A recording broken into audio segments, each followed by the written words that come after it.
നടിയെ ആക്രമിച്ച കേസിൽ വിചാരണ കോടതി 6 പ്രതികൾക്ക് ശിക്ഷ വിധിച്ചു. കേസിലെ ഒന്നാം പ്രതി പൾസർ സുനി അടക്കം എല്ലാ പ്രതികൾക്കും 20 വർഷം കഠിന തടവാണ് വിധിച്ചിരിക്കുന്നത്. 50,000 രൂപ പിഴയും വിധിച്ചിട്ടുണ്ട്. എറണാകുളം പ്രിൻസിപ്പൽ സെഷൻസ് കോടതിയുടേതാണ് വിധി. കൂട്ടബലാത്സംഗ കേസിൽ ഇന്ത്യൻ നിയമ സംവിധാനത്തിലെ ഏറ്റവും കുറഞ്ഞ ശിക്ഷയാണ് 20 വർഷം കഠിന തടവ്. 11:30 ശിക്ഷാവിധിയിൽ വാദം ആരംഭിച്ചത് 1.5 മണിക്കൂറോളം നീണ്ടിരുന്നു. 3:30 വിധി പറയുമെന്നാണ് ജഡ്ജി 1 മണിക്ക് വാദം കഴിഞ്ഞ ശേഷം പറഞ്ഞതെങ്കിലും 4:30 ശേഷമാണ് ജഡ്ജി ചേംബറിലേക്ക് വന്നത്. പുറത്തു നടന്ന ഒരു വാദപ്രതിവാദങ്ങളും കോടതിയെ ബാധിച്ചിട്ടില്ല. തെളിവ് മാത്രം പരിഗണിച്ചാണ് വിധിയെന്നും കോടതി പറഞ്ഞു.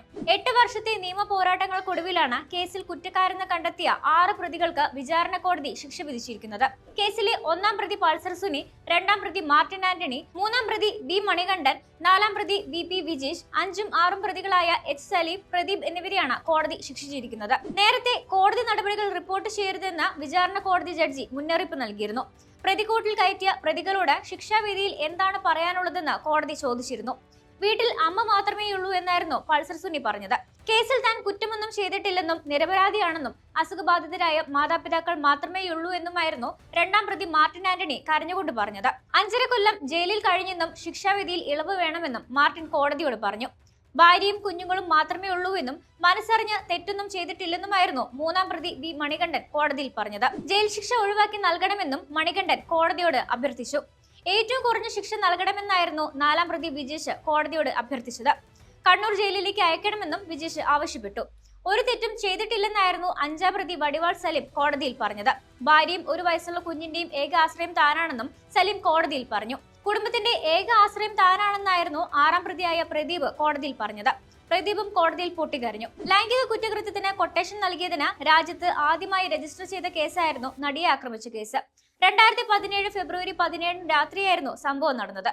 നടിക്ക് നേരെ ഗുണ്ടാക്രമണം എന്നായിരുന്നു ആദ്യം പുറത്തുനിന്ന വിവരം. ഇതിനുശേഷമാണ് ക്രൂരത പുറം ലോകം അറിയുന്നത്. തൃശൂരിൽ നിന്ന് കൊച്ചിയിലേക്കുള്ള യാത്രാമധ്യയായിരുന്നു നടിക്ക് നേരെയുള്ള ക്രൂരത.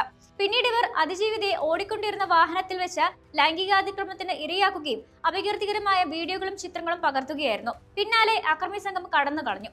സംഭവത്തിന് ശേഷം അതിജീവിത സംവിധായകനും നടനുമായ ലാലിന്റെ വസതിയിലാണ് അഭയം തേടിയത്. വിവരമറിഞ്ഞ സ്ഥലം MLA ആയിരുന്ന PT തോമസ് ലാലിന്റെ വസതിയിലെത്തി അതിജീവിതയുടെ വിവരങ്ങൾ ചോദിച്ചറിഞ്ഞു. പിന്നാലെ അതിജീവിത പോലീസിൽ പരാതി നൽകുകയായിരുന്നു. 2017 ഫെബ്രുവരി 18 അതിജീവിത സഞ്ചരിച്ചിരുന്ന വാഹനത്തിന്റെ ഡ്രൈവറായ കൊരട്ടി പൂവത്തുശ്ശേരി മാർട്ടിൻ ആന്റണിയെ പോലീസ് കസ്റ്റഡിയിലെടുത്തു. മാർട്ടിൻ നൽകിയ മൊഴിയുടെ അടിസ്ഥാനത്തിലാണ് സിനിമാ രംഗത്ത് പ്രവർത്തിക്കുന്ന പൾസർ സുനി എന്ന സുനിൽകുമാറിന്റെ നേതൃത്വത്തിലുള്ള സംഘമാണ് അതിജീവിതയെ ആക്രമിച്ചതെന്ന് വ്യക്തമായത്. ഇതിന് പിന്നാലെ പ്രതികൾ സഞ്ചരിച്ച 2 വാഹനങ്ങളും പോലീസ് കണ്ടെത്തുകയും ചെയ്തിരുന്നു.